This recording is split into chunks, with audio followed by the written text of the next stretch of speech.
Nah, saat Mbak Anis ini semakin mendekat, tiba-tiba saja adiknya Mbak Ninja ini panik, bilang, Mbak, kamu lihat apa yang di belakang joknya Mbak Anis itu? Itu apa, Mbak? Adiknya bilang seperti itu. Mbak Ninja pun memfokuskan pandangan ke arah belakangnya Mbak Anis, dan ternyata yang berada di belakang boncengannya Mbak Anis itu adalah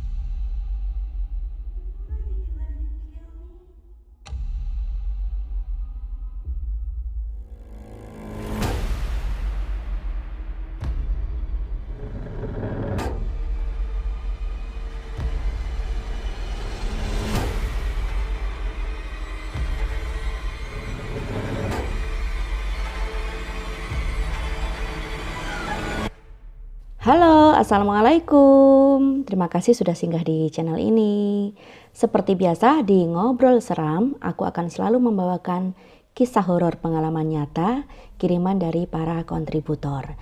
Nah, kali ini aku akan membawakan kisah yang dikirimkan oleh Mbak Nindya yang mengisahkan tentang sebuah ruas jalan sepanjang 3,5 km yang dimana di lokasi itu sering terjadi peristiwa ganjil, aneh, horor, dan bahkan beberapa peristiwa kriminal.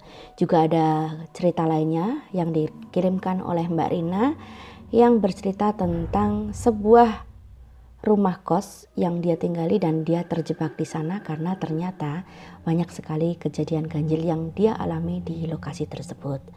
Nah, seperti apa ceritanya? Sebelum kita lanjut ke ceritanya, silakan dukung channel ini dengan cara memberikan like, men-share, serta men-subscribe supaya aku makin semangat untuk membuat konten-konten selanjutnya. Nah, tanpa berlama-lama lagi, kita langsung ke kisah yang pertama. Ini dia.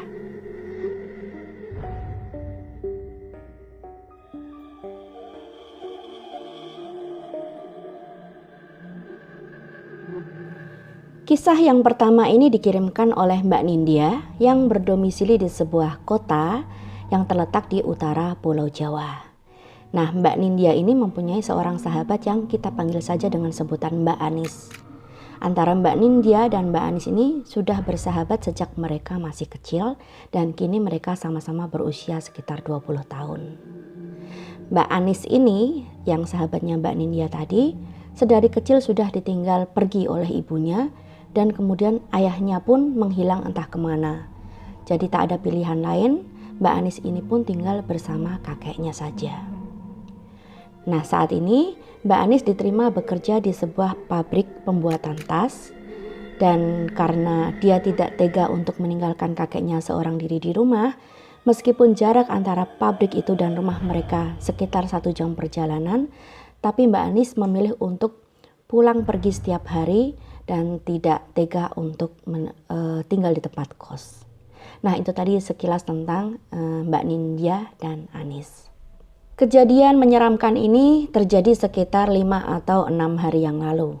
Jadi ceritanya waktu itu Mbak Anis bekerja lembur.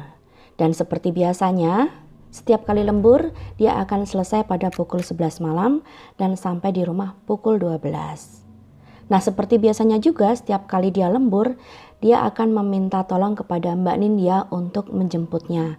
Karena jarak dari pabrik ke rumahnya itu melewati 5 buah desa yang sangat sepi pada saat setelah Isya atau bahkan tengah malam ya apalagi.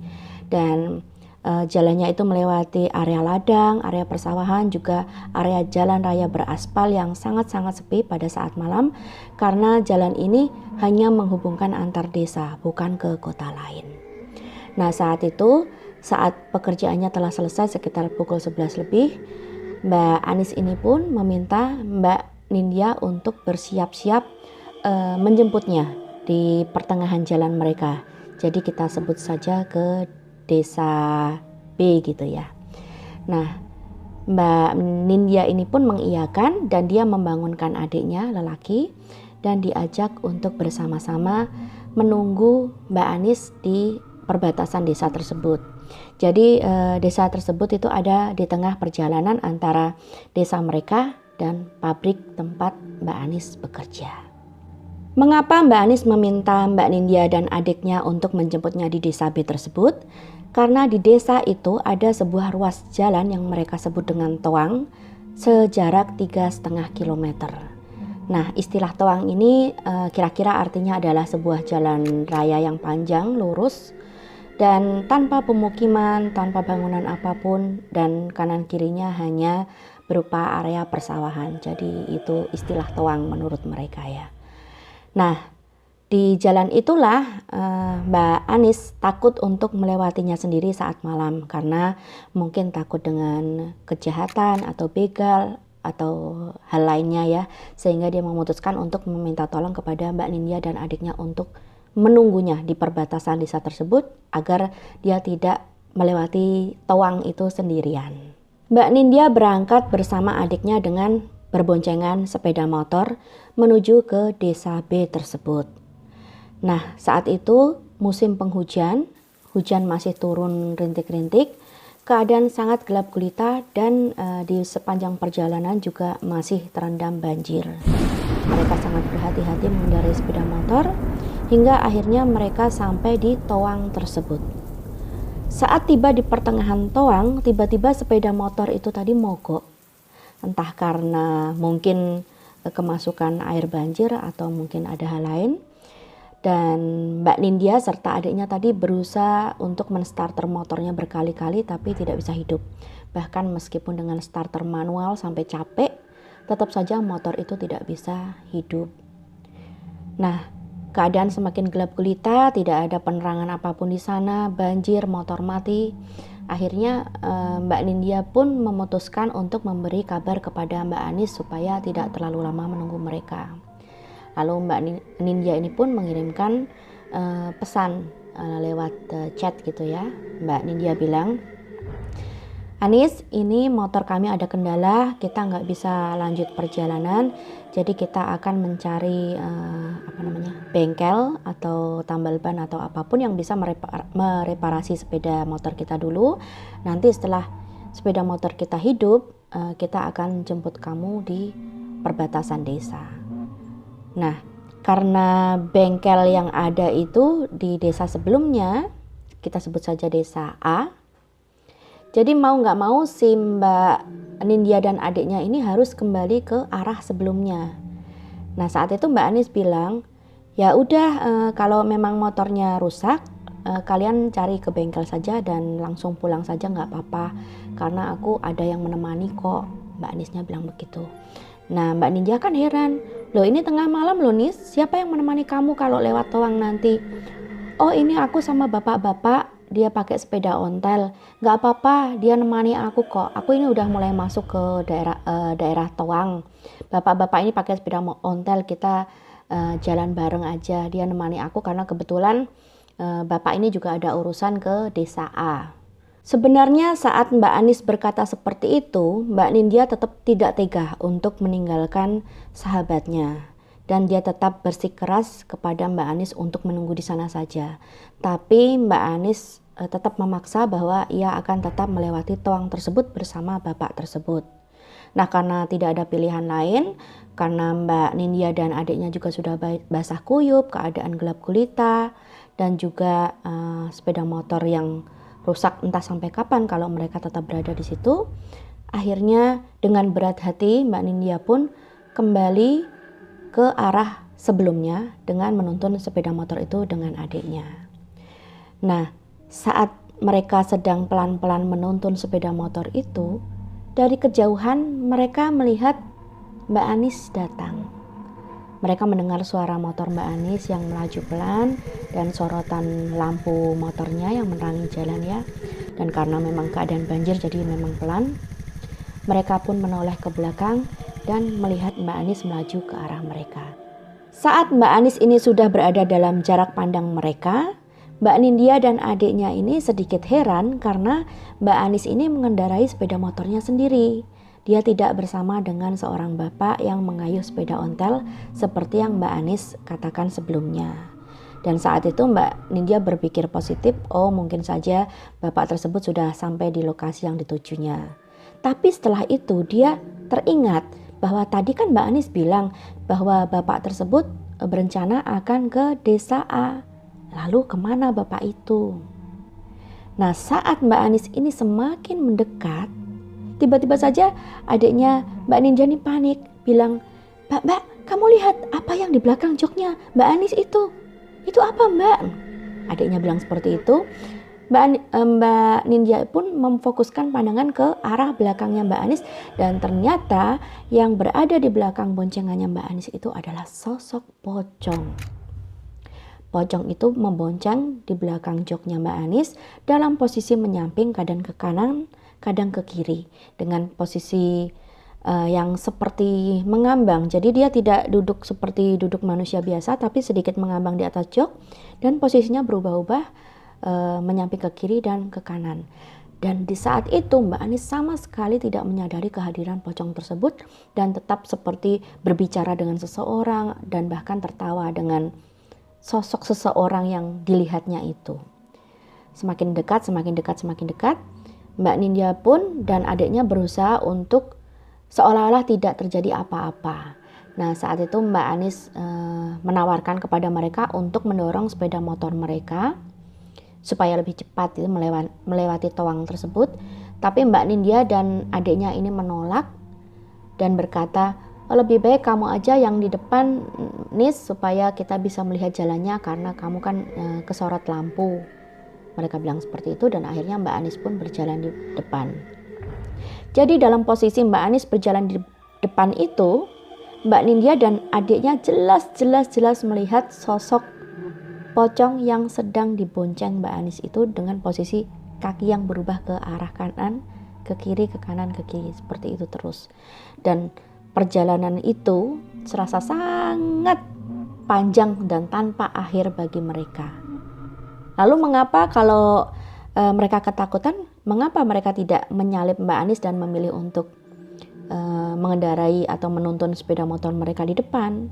Nah, ternyata ini menyangkut kepercayaan mereka bahwa kalau kita menyalip kendaraan yang mengangkut sosok makhluk halus seperti misalnya pocong, kuntilanak atau apapun, maka si sosok makhluk halus ini akan pindah ke kendaraan kita. Dan Mbak Anis serta adiknya jelas-jelas tidak mau terjadi seperti itu ya.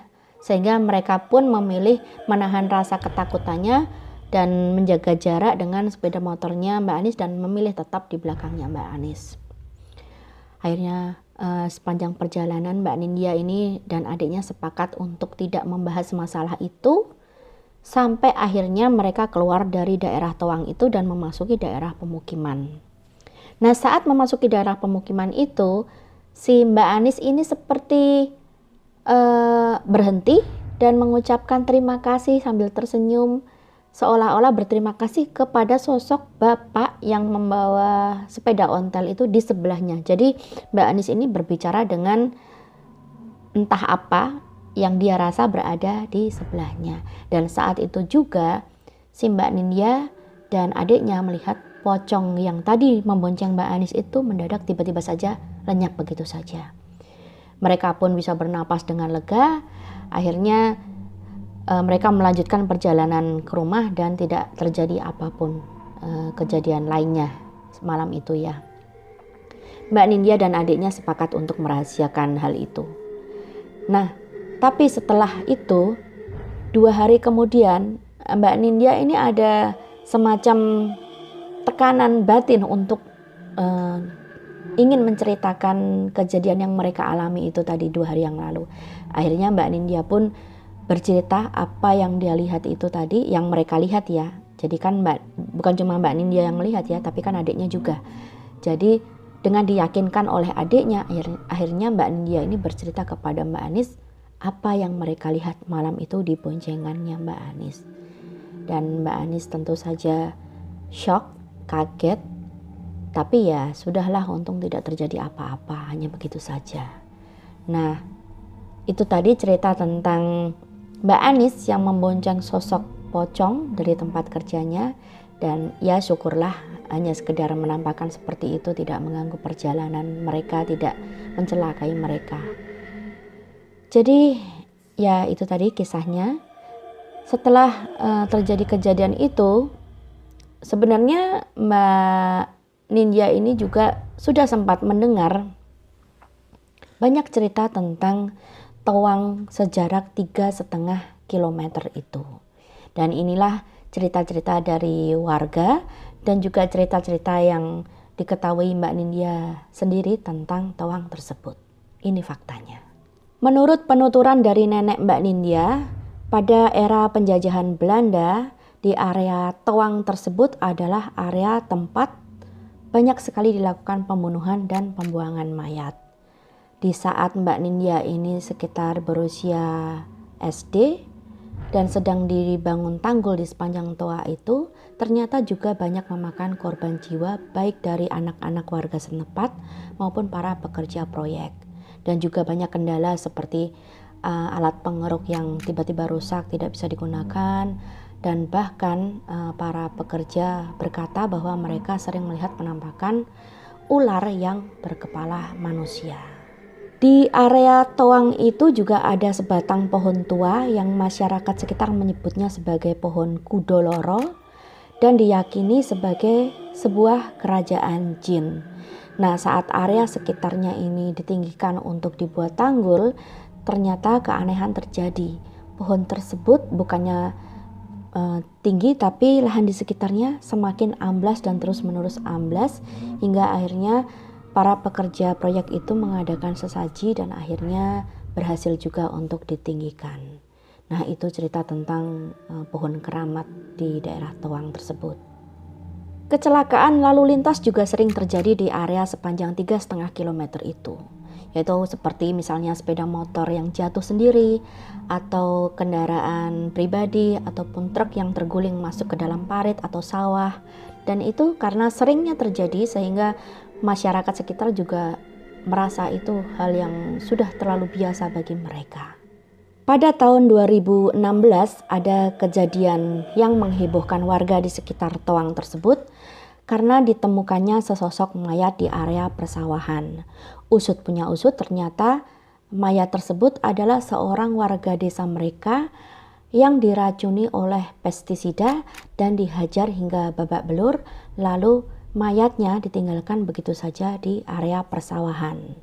Nah, mayat korban ini ditemukan oleh istrinya sendiri setelah 2 hari pasca kejadian, dan saat itu istri korban sedang berangkat ke sawah untuk menengok sawahnya. Dan ternyata baik korban ataupun pelakunya adalah masyarakat desa tersebut juga. Di tahun 2018 juga ada kejadian lain yang menghebohkan warga, yaitu ditemukannya sebuah karung yang berisi sesosok mayat seorang laki-laki dalam kondisi yang sudah membusuk dan menggembung, dan diduga juga termasuk korban pembunuhan. Selain itu juga ditemukan sesosok mayat seorang gadis dalam kondisi hamil yang kemudian diketahui pelakunya adalah pacarnya sendiri, dan mayatnya ini dimasukkan ke dalam karung dan dibuang ke sungai yang mengalir di bawah tanggul di sekitar area Tawang tersebut. Nah, itulah kisah-kisah mistis, kisah-kisah misteri dan kriminal yang terjadi di sekitar Tawang sepanjang 3 km itu. Sebenarnya jujur saja aku sendiri tahu lokasi tersebut dan pernah dulu sekali ya melewati daerah itu, tapi mungkin bagi kalian yang bisa menduga-duga di mana lokasinya, ya kita skip saja untuk ya mungkin itu lebih baik bagi kita semua. Nah, itu tadi cerita dari Mbak Nindya mengenai pengalamannya yang terjadi baru beberapa hari lalu mengenai Tawang tersebut. Semoga ini jadi pelajaran bagi kalian ya, untuk lebih berhati-hati melewati daerah-daerah seperti itu. Mungkin lebih baik untuk tidak sendirian, karena selain mungkin kalaupun bukan gangguan dari para makhluk halus, bisa jadi yang lebih mengerikan justru adalah perbuatan manusia yang berniat jahat saat kita melewati daerah-daerah seperti Tawang tersebut. Ya sudahlah, sudah berlalu kejadiannya, kita lanjut saja ke cerita yang kedua. Ini dia.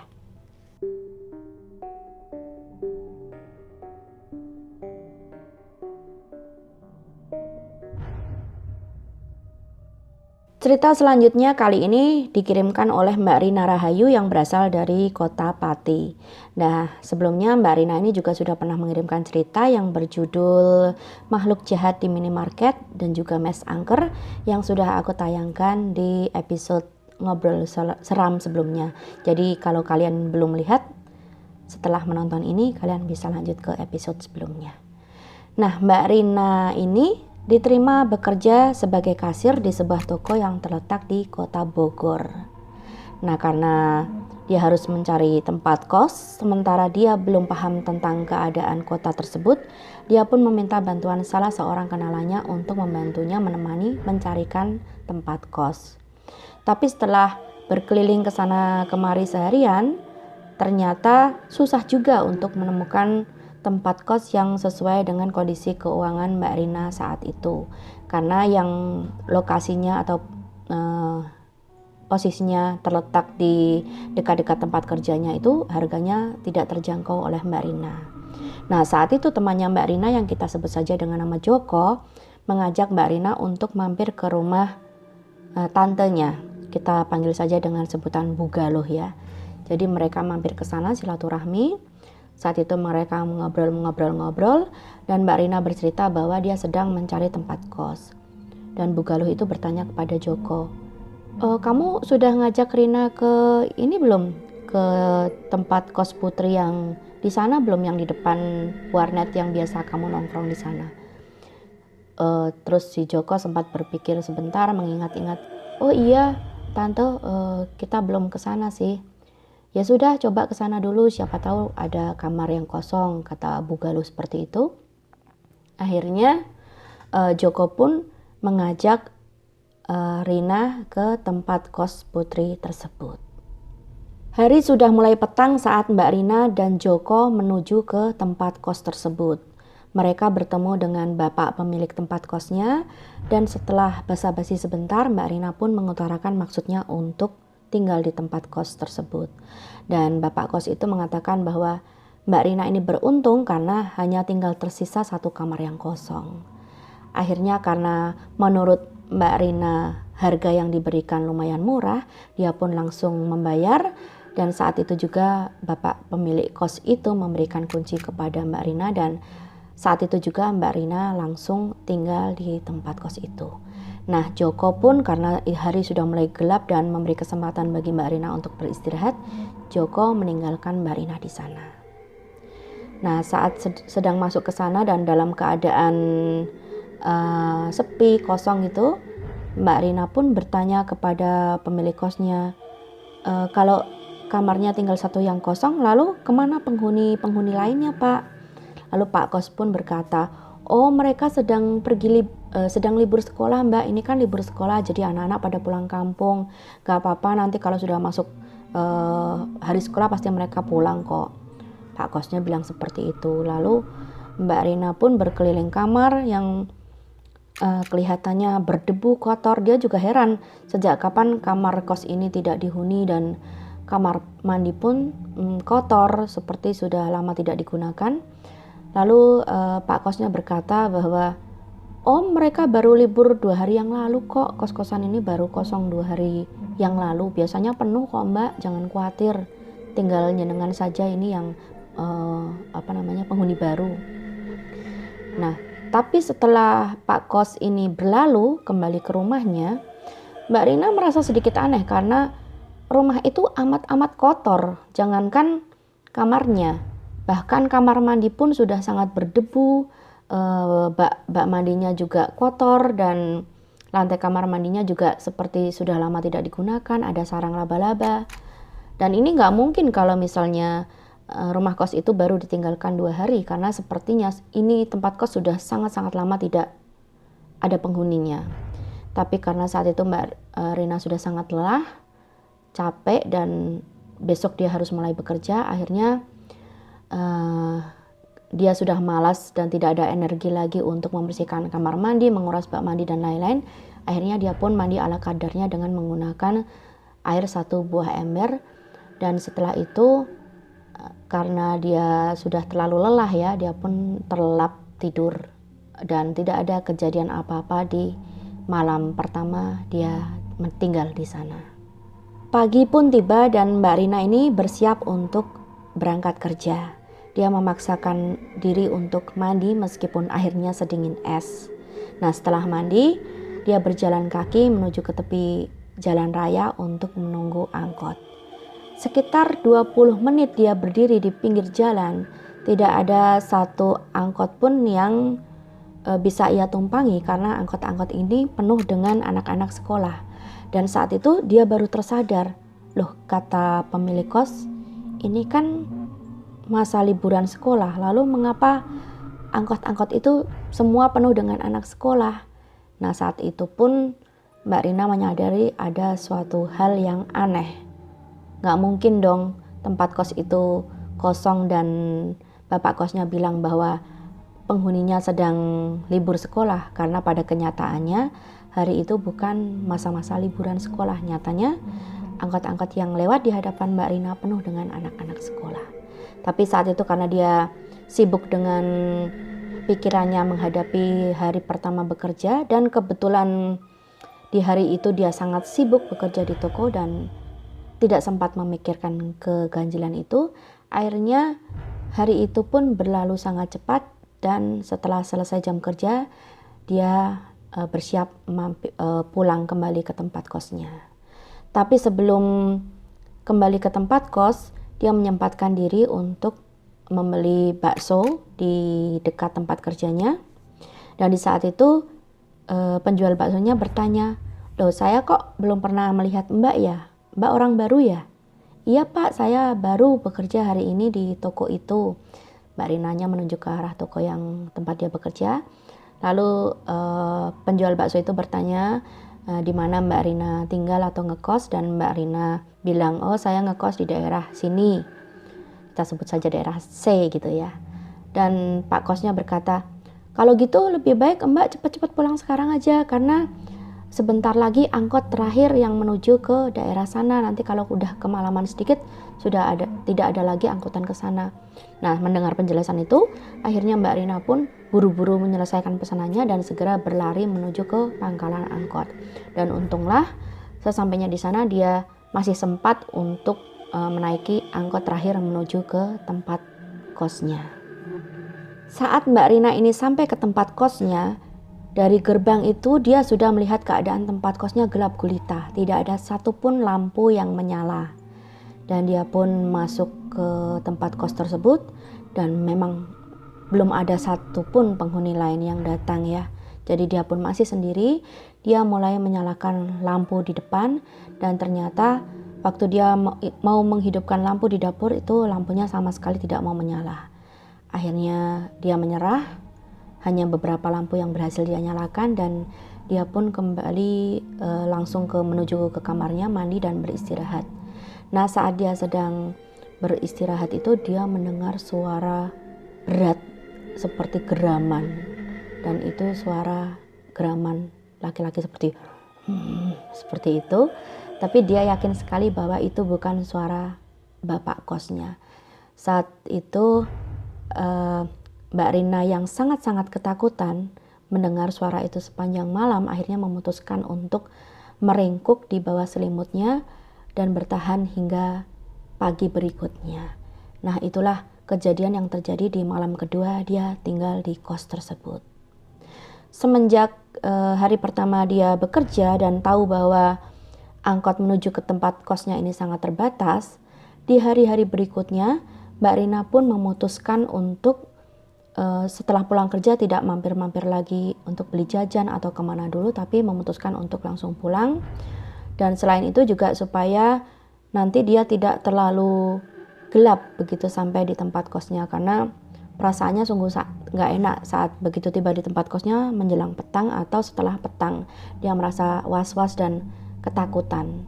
Nah, kejadian itu berlangsung berhari-hari dan di sana Mbak Rina tetap sebagai penghuni satu-satunya. Selama beberapa hari berikutnya Mbak Rina ini tinggal di sana, selain suara geraman laki-laki yang berat, juga ada kejadian ganjil yang dia alami, yaitu seperti misalnya karena letak kamar dia yang berbatasan langsung dengan tembok luar yang jendelanya itu full frame kaca. Jadi kacanya sangat besar dan transparan dan dia bisa memandang langsung ke arah taman samping rumah. Dia bisa melihat ke arah jemuran di samping rumah dan kadangkala dia seperti melihat sosok seseorang yang berdiri di sana sedang menjemur pakaian. Tapi setelah dia menengok lagi berikutnya tidak ada seorang pun di sana. Dan selain itu juga ada ayunan yang dipasang di samping rumah. Dan Mbak Rina ini sering melihat ayunan itu bergerak sendiri saat malam, meskipun saat itu tidak ada angin ataupun tidak ada orang lain yang berada di dalam tempat kos itu. Nah, itu kejadian-kejadian ganjil yang dia alami, dan Mbak Rina tetap bertahan di sana karena keuangannya memang terbatas dan ya karena memang dia belum genap 1 bulan tinggal di sana. Hingga pada akhirnya suatu hari terjadi pemadaman listrik di seluruh kota sehingga keadaan kota menjadi gelap gulita. Nah, Mbak Rina ini membuka jendela kamarnya dan duduk di sana supaya tidak terlalu pengap di dalam kamar kos itu ya. Jadi dia duduk di ambang jendela dan memandang keluar. Dan saat itu dia dikagetkan dengan kedatangan sosok dari arah depan rumah. Dan saat dia mendengar suara langkah kaki dan Mbak Rina pun ketakutan, tapi ternyata itu adalah temannya tadi, si Joko, yang datang bersama seorang temannya untuk membawakan kue ulang tahun bagi Mbak Rina.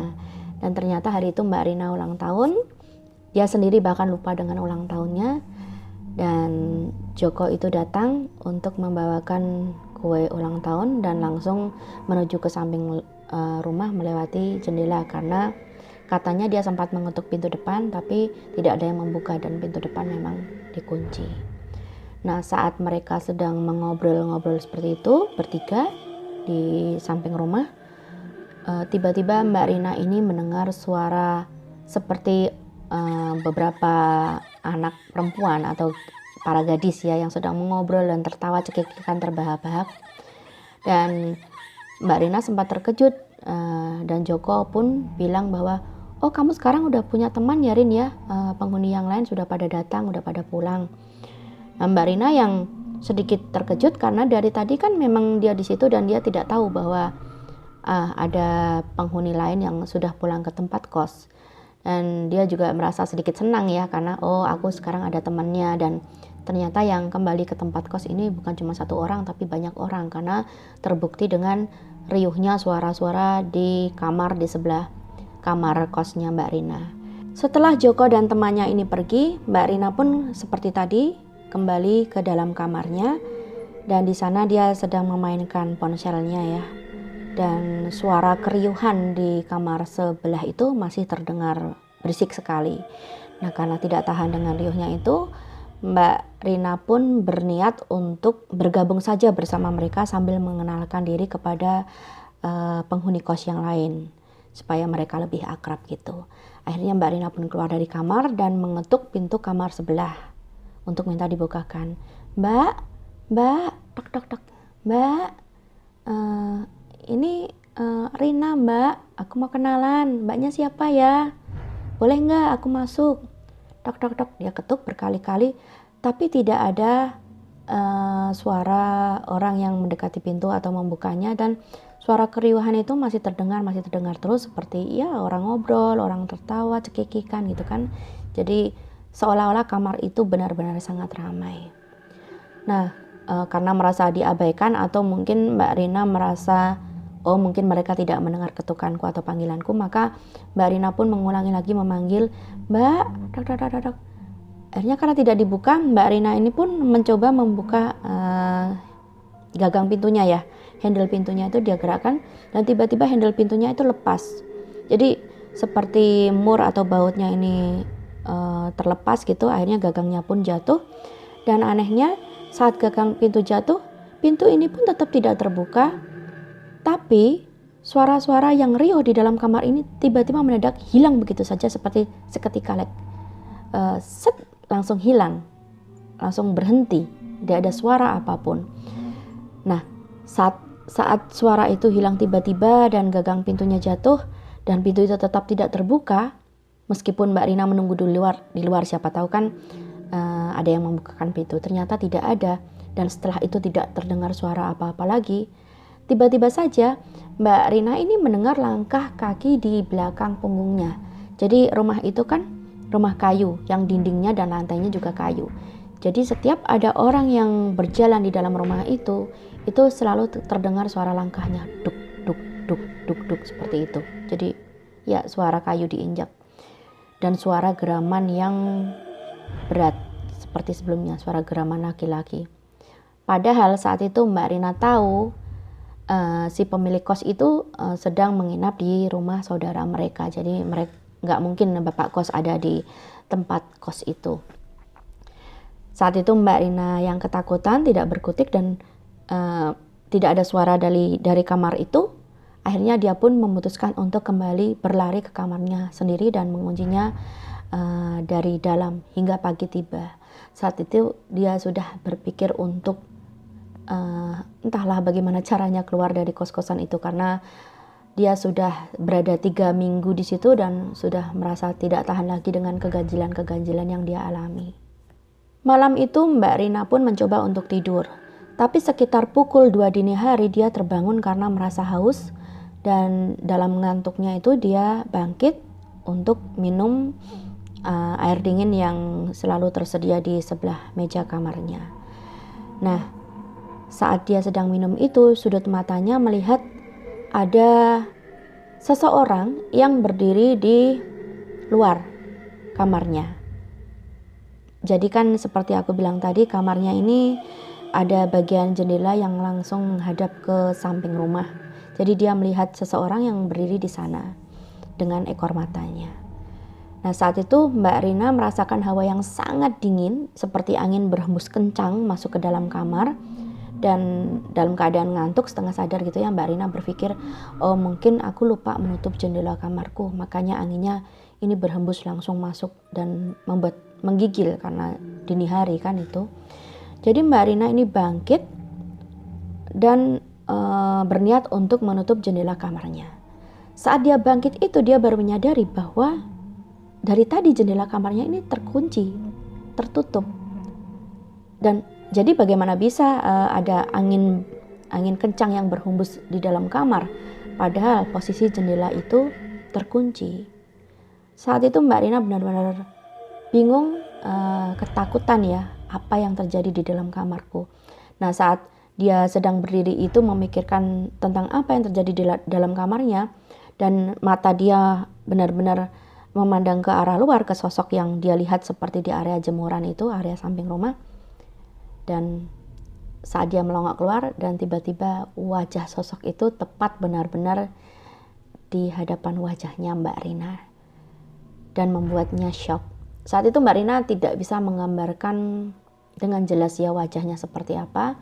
Tapi yang jelas Mbak Rina ini sangat terkejut dan dia pun jatuh pingsan. Di pagi harinya Mbak Rina ini terbangun karena suara ketukan dan silaunya sinar matahari yang masuk ke dalam kamarnya. Jadi ada seseorang yang mengetuk pintu dan ternyata itu adalah bapak kosnya. Jadi bapak kosnya bertanya, loh Mbak Rina ada di sini? Mbak Rina nggak kerja, ini sudah siang, Mbak Rina libur. Pak kosnya berkata seperti itu dan membuat Mbak Rina ini siuman atau terbangun dari pingsannya, atau mungkin sebenarnya sudah siuman lalu dia tertidur mungkin ya tadi malam. Tapi yang jelas suara dari bapak kos yang mengetuk pintu kamarnya itu yang membuat Mbak Rina terbangun. Nah, setelah Mbak Rina menjawab sapaan bapak kosnya di luar, dia baru tersadar bahwa itu sudah lewat dari jam 7 pagi dan otomatis dia sudah terlambat kalaupun harus masuk kerja hari itu. Jadi karena dia sudah kesiangan dan tidak mungkin untuk berangkat kerja, Mbak Rina pun berinisiatif untuk menelpon temannya untuk memintakan izin kepada bosnya dengan alasan bahwa dia sakit hari itu.